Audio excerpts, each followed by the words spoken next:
Ça fait un petit moment que je fais du dessin, donc j'ai beaucoup de feutres. C'est une vidéo un peu spéciale car aujourd'hui on va faire ces dessins. Et on va voir ensemble quelle est la meilleure marque de feutre à alcool. Je vais donc faire le test dans un carnet que j'ai trouvé chez Action. Le papier est normal entre guillemets, donc c'est pas un papier qui est fait exprès pour les feutres à alcool. J'ai quand même pris un papier qui est assez épais pour pas que ça traverse trop non plus. Je vous propose donc qu'on commence ce test avec les Copic. C'est une marque japonaise très réputée pour leur qualité et leur durabilité. Ils ont également exactement la même couleur que leur bouchon et vous allez voir que c'est pas toujours le cas selon les marques. Comme vous pouvez le constater, j'en ai pas beaucoup, tout simplement parce qu'ils coûtent très cher. 5,20 € l'unité pour un Copic Ciao comme ceci. Il y a deux embouts, un côté avec un brush pinceau et l'autre côté avec un brush biseauté. Ce qui est cool, c'est qu'ils sont rechargeables et la pointe est également remplaçable. Ce qui est moins cool, c'est que si vous voulez vous acheter le pack de 5 marqueurs, qui est donc le plus petit pack proposé par Copic, vous devrez alors débourser 33 €. Ouais, ça pique, je suis d'accord. Allez, c'est parti, on passe au test. Donc voilà les dessins que j'ai fait pour pouvoir essayer les feutres. Il n'y a que celui-là qui est sur la page d'à côté parce que du coup j'avais plus de place. Et je vais partir avec celui-là du coup.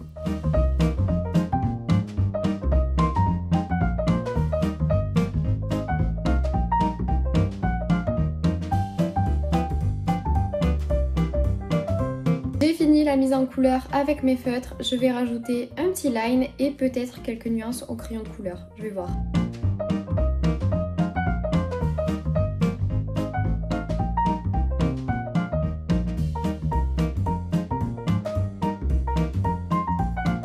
J'ai pas beaucoup de couleurs donc j'ai fait avec ce que j'avais, mais vous pouvez quand même voir que ça se mélange très facilement et qu'aucun coup de feutre n'est visible. Maintenant on passe aux Pro Markers. Ce sont généralement les feutres les plus utilisés par les étudiants en école d'art et moi-même je m'en suis beaucoup procuré quand j'étais à l'école. Alors là où les Copic n'ont pas du tout bougé dans le temps, pour les Pro Markers c'est pas la même chose. J'ai dû faire un gros tri et en jeter au moins la moitié. Toujours avec deux embouts, nous sommes à 3,39 €. Il existe deux catégories, les Pro Markers avec une mine dure et les brush markers avec une mine souple. Ici aussi, ils ont la même couleur que ce qui est montré sur le feutre. Et si vous souhaitez acheter un pack de 6, qui est donc le plus petit pack disponible chez Pro Markers, il vous faudra alors débourser 19 €. On est un tout petit peu moins cher. J'ai bien envie de partir avec celui-ci.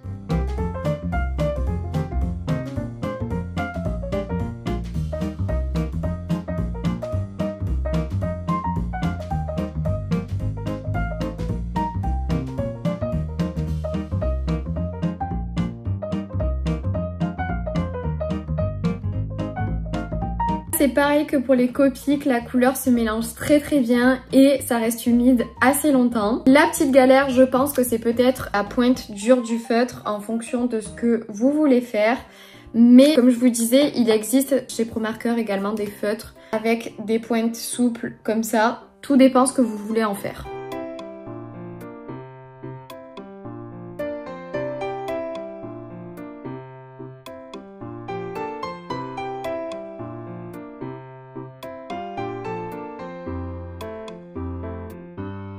Je vais rajouter le line et je vous ai pas dit mais j'utilise les Pit Artist de chez Faber-Castell.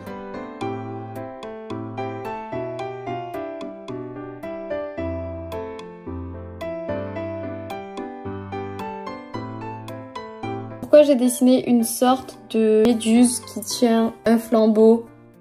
Je ne sais pas, mais au moins on peut voir toutes les couleurs. On a une belle pigmentation, je dirais que ça se mélange un tout petit peu moins bien que les Copic, mais c'est quand même très bien.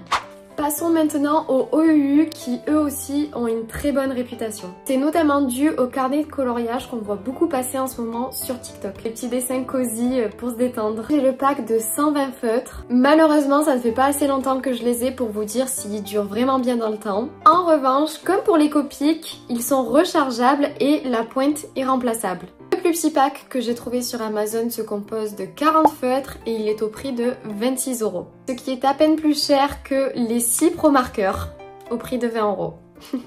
Et il est livré avec un petit pochon pour les ranger à l'intérieur. Nous avons également les doubles pointes avec une dure et une souple.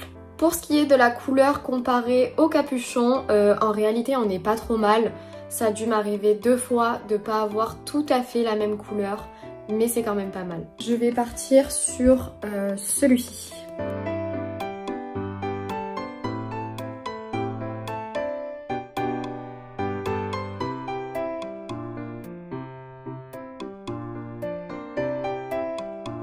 En vrai c'est pas trop mal, ça marche vraiment bien. En revanche il faut un petit peu plus repasser qu'avec les Pro Markers ou les Copic.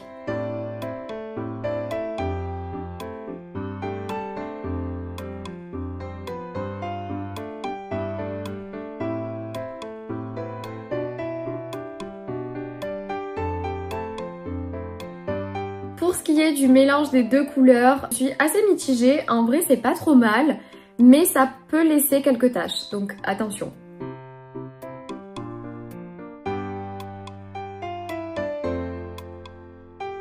En vrai je l'aime bien, il est mi-cochon, mi-brocoli. Honnêtement, pour ce prix-là, ces feutres sont une très bonne alternative aux Pro Markers. Donc chez Action, j'ai acheté ce pack de 30 feutres, le pack de 12 feutres, un petit pack comme ceci avec 4 feutres et aussi des marqueurs un peu pailletés comme ça. Chez Action, vous ne pouvez pas acheter de feutre à l'unité. Si vous avez un feutre qui ne marche plus, dans ces cas-là, vous êtes obligé d'acheter au minimum 4 feutres. Après, étant donné que les 4 feutres qui sont le plus petit pack chez Action sont à 99 centimes, je pense que ça va, ça peut le faire. Si vous achetez des plus gros packs, vous avez des rangements. Je vous avoue que ça, c'est ultra pratique pour les poser sur le bureau et avoir accès à toutes les couleurs. Nous avons à nouveau les deux brushes avec une pointe dure et une pointe souple. La couleur du bouchon par rapport à la couleur du feutre. Honnêtement, je vous recommande de faire des petits swatchs sur une feuille à côté pour pas avoir de trop mauvaises surprises.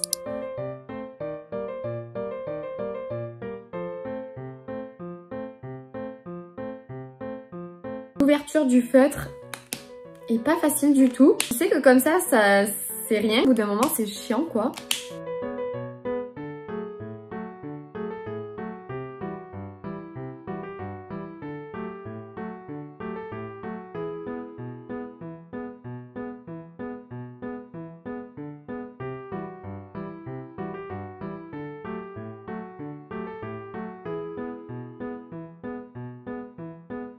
Alors là, beaucoup de choses à dire. En vrai, ça fait le taf. Là où on va avoir un petit problème, c'est lorsqu'on va vouloir faire un dégradé avec une couleur. Il va falloir superposer vraiment beaucoup de couches pour pouvoir avoir le dégradé. On va mettre beaucoup d'alcool et donc ça va faire des petites taches. Les couleurs ne correspondent pas à leur bouchon. Vous allez faire votre dégradé, ça va aussi poser un problème parce que ça se mélange très mal. Même si vous voulez essayer de blender, l'alcool se diffuse trop, donc ça va déborder. En vrai, je pense que quand vous avez fait votre petit swatch sur une feuille à côté avec tout votre nuancier, à force de les utiliser, il faut avoir le coup de main, mais je pense que c'est gérable. Pour finir, nous avons les marqueurs AliExpress qui sont au prix de 13 € les 24 feutres. Moi, je les ai trouvés dans le magasin Nose et je crois que c'était à peu près 6 € la boîte. Alors, j'ai pas trouvé de feutre au format individuel et je n'ai pas trouvé non plus de plus petite boîte que celle-ci. Par contre, quand je l'ai acheté, il y avait également une plus grande boîte de 120 feutres. Sur la boîte, il y a une petite anse qui est rabattable, donc elle a le mérite d'être là en tout cas. Ici, nous sommes sur une double pointe, encore une fois, avec une pointe biseautée et une autre fine et dure. Ce qui concerne la couleur du bouchon par rapport à la couleur du feutre, c'est une catastrophe. Sur certains feutres, j'ai eu une très grande surprise. Si vous avez ces feutres, c'est pareil, faites des swatchs juste à côté parce que sinon ça va être très mauvaise surprise.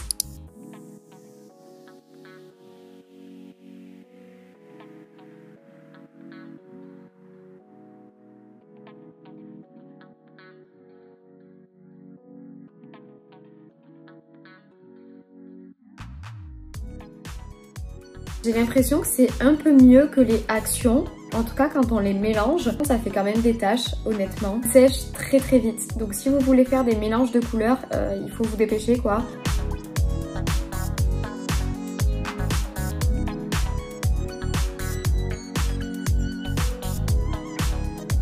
Concernant les couleurs des bouchons, là pour les jaunes que j'ai testés, ça va. Là pour le rose par exemple, vous voyez c'est censé être un rose pastel comme ça. Il est rose fluo. C'était pas évident, un peu comme les feutres Action, et en réalité je pense qu'il faut un peu les utiliser comme de l'aquarelle. Je viens de me rendre compte que j'ai oublié d'essayer les marqueurs à paillettes comme ça de chez Action. Et je suis trop tech parce qu'ils ont l'air vraiment bien. Je pense que je vais les essayer et en mettre un petit peu sur tous les dessins pour harmoniser un peu la page. Bof, en vrai, les paillettes sont très légères.